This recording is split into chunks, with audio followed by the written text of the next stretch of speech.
eles pertenciam a esse tipo de... Sim, sim, sim. Então eles são super reverenciados lá, são referências, né? São alvos, são modelos a serem espelhados, especialmente o Crowley, né? Que inspirou os Beatles, inspirou tanta gente, o Mágico de Oz. Alexa Crowley, né? Alexa Crowley. Isso aí, o Raul também era fã dele, né? Sim. O Raul e o Paulo Coelho, né? Os dois faziam parte da seita do Crowley. Por isso que o Paulo Coelho até hoje ele se diz mago, né? Ele diz mago, é um patamar abaixo do feiticeiro, mas ele já deve estar acima disso. Mas o que te fez deixar falar, vou sair dessa vida, abandonar? Pois é, até então, né, tava tudo bem. Quando eu percebi que haviam rumores, eles estavam preparando a minha mente, né, para você entrar num ritual de sacrifício humano, né, quando eu comecei a ver que aquilo tipo de coisa rolava dentro daquele grupo, aquilo ali me acendeu um alerta dentro de mim. Eu falei, pô, que loucura é essa, né? Porque eles querem extrair o adrenocromo, né? Já ouviu falar disso? Não. É uma substância que o nosso corpo produz sob estresse, sob medo, sob estresse. Então é adrenalina, né? É um sangue carregado com adrenalina. Então, especialmente o sangue jovem, o sangue de uma criança de 7 a 10 anos, por exemplo, é um sangue mais puro. Inclusive nos Estados Unidos tem uma pegada, já está funcionando isso. Acreditam que sangue jovem pode fazer você rejuvenescer ou até retardar o envelhecimento. Isso é fato, você pode googar aí e ver. Né? Você compra uma bolsa de sangue por $8.000, só a gente tem muita grana, né? Aí ele aplica aquela bolsa de sangue jovem nele e ele acredita que aquilo vai rejuvenescer. Essa crença é bem antiga, né? Não é algo novo. Mas no satanismo, eles, digamos assim, aprimoraram a coisa. Então eles extraem o adrenocromo. Então eles pegam de crianças, né? Então comecei a aprender a teoria da coisa, né?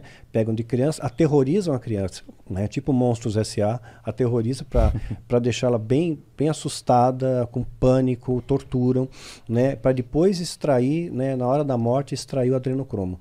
Né? E aí, assim, uma criança vai conseguir extrair cerca de 10 a 15 ml só, puro. Né? Isso custa uma fortuna. E isso para financiar a Irmandade, os planos, toda a estrutura que eles têm também, na área política, inclusive, eles vendem isso no mercado paralelo, né, o adrenocrome, né, ser com uma ampolinha custa maior caro, né, e tem muita gente de Hollywood que compra isso, né, e se injeta, né, esse adrenocromo e consegue se manter jovem por mais tempo. Né? Aquelas pessoas que você olha assim, pô, tá no formol, Tom Cruise tá no formol, né? Você olha lá, a Cher tá no formol, né? Que acontece com esse povo que não envelhece, né? Só eu que ganho ano. Né? Então, quando eles começaram a preparar a minha mente, assim, falando que o ritual, todo mundo morre mesmo, que Deus mata as pessoas, que Deus é muito cruel. Então, quer ver um exemplo? Foi em deixa eu ver se eu lembro a data, 1755, em Lisboa, teve Dia de Todos os Santos, né? Aí todo mundo estava na igreja, né? Católico, tudo na igreja. Então Lisboa, predominância católica e tal. E de repente rolou um terremoto, né? E assim, as estruturas mais altas são as mais abaladas com terremoto. Então muita gente morreu, né? Com aquele terremoto. Eles estavam na igreja rezando e morreram. Aí eles ficaram com medo de outro abalo sísmico, então eles fugiram para a área litorânea, né? Só que aí veio um tsunami. Né, isso é história, aconteceu em 1755. Né, teve um tsunami com ondas de 20 metros de altura, matou um monte de gente. A estatística, assim, por baixo, matou 10 mil pessoas. Aí eles colocam isso para você, dizendo, olha como Deus é mau. Olha só o que Deus fez. Está lá na igreja, está lá, Deus é cruel. Quer dizer, Deus matou 10 mil, o diabo está matando um. O que é um? Não é nada.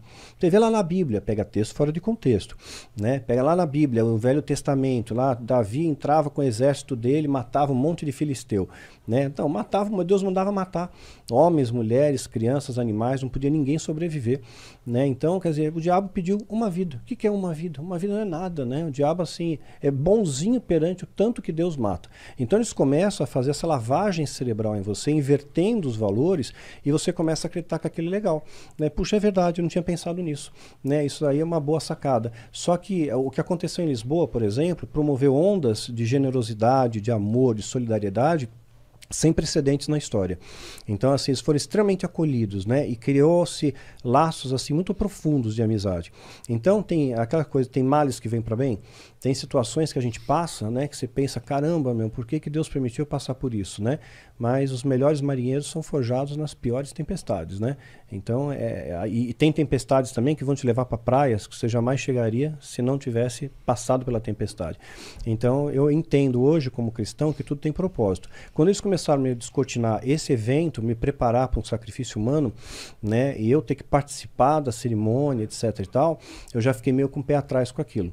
Né? Aí culminou, calhou ao mesmo tempo disso, namorava uma moça, eu sumariando, né? A história, tá, eu já falei isso outras vezes, né? Eu namorava com uma moça que era cristã, evangélica, ela cismou que eu... Ela sabia que tu era... Não sabia. Não sabia, mas ela percebia que tinha alguma coisa estranha em mim, né? Tinha alguma coisa estranha, tem alguma coisa, os 7 erros aí, né? Porque eu defendia muito o diabo. Né? Eu defendia o diabo, né? Eu defendia assim, eu era advogado do diabo, né? Então eu defendia pra caramba, né? Então, se ela falasse alguma coisa de Deus, né? Ela queria me evangelizar, né? Então, eu pegava, falava a respeito do diabo e eu queria satanizar ela. Então, era uma troca. Era uma troca. Imagina que casamento doido que pois era. Só que ela não tinha muito argumento, né? Então eu vencia nos debates, né? Ela tinha um irmão pastor até que assim, era fácil dar um nó nele, né? Ele não tinha tanto conhecimento. E eu tinha aprendido muita coisa no satanismo, muita coisa para dar nó. A doutrina satânica, eu expus no meu livro um verniz dela, um verniz assim, né, para não aprofundar, para as pessoas não pirarem, porque vão achar que aquilo é bom, mas não é. É uma grande ilusão. O diabo é um especialista em ilusões. Ele cria um palco na sua frente bonito, né, te atrai, só que você vai te levar para a morte, para a destruição. É que nem uma luz artificial, leva uma mariposa para a luz, ela morre lá, né? Então é uma ilusão. E nesse inteirinho ela marcou com um pastor, né, para orar por mim, tal. Aí eu fiz um feitiço contra ele, né, para ele não ir ao encontro. Ele não foi, né, o meio do filho dele sofreu um acidente, né. Aí nada para machucá-lo, eu só queria impedir que ele fosse, né. Aí ele marcou uma segunda vez, né, fez o feitiço novamente para causar um dano nele, né, um dano que fosse nele. Aí ele bateu o carro, deu perda total no carro, mas ele saiu inteiro, ele saiu ileso, assim, não teve nada grave, teve escoriações leves, né? E aí eu achei estranho, falei, pô, alguma coisa está errada, né? Aí chamei os sumos sacerdotes para me ajudar a fazer um ritual mais robusto contra ele. 13 vidas foram oferecidas pela vida dele. Então, se ele morresse, 13 vidas seriam ceifadas como pagamento aos demônios. Caramba. Então, eu tinha certeza que aquele pastor ia morrer. Mas ele foi ao encontro, quis conversar comigo. Ele chegou acabado, cansado, né, exausto, e me chamou para conversar com ele. Eu tive muito medo dele. E eu não tinha por que ter medo, né? Porque eu estava envolvido com a alta magia, acreditava que eu tinha o meu anjo guardião, que era um demônio, o tal do Abraxas, né? Estava no meu ápice da forma física, né? No Kung Fu. Então ele não era um oponente, mas eu tive muito medo dele. Ele tinha alguma coisa nele que assim me incomodou, né? E eu peguei e vou enrolar o cara, né? Ele falou, vou falar com você por 5 minutos. Me dá só 5 minutos. Eu entrei na sala dele, né, ele fechou a porta, trancou a chave, eu fiquei preocupado, olhei para a janela, vi que a janela tinha grade, tinha que emagrecer muito para passar lá. Calculei assim, pô, tem que ter pijama de uma listra, né? Não vai dar.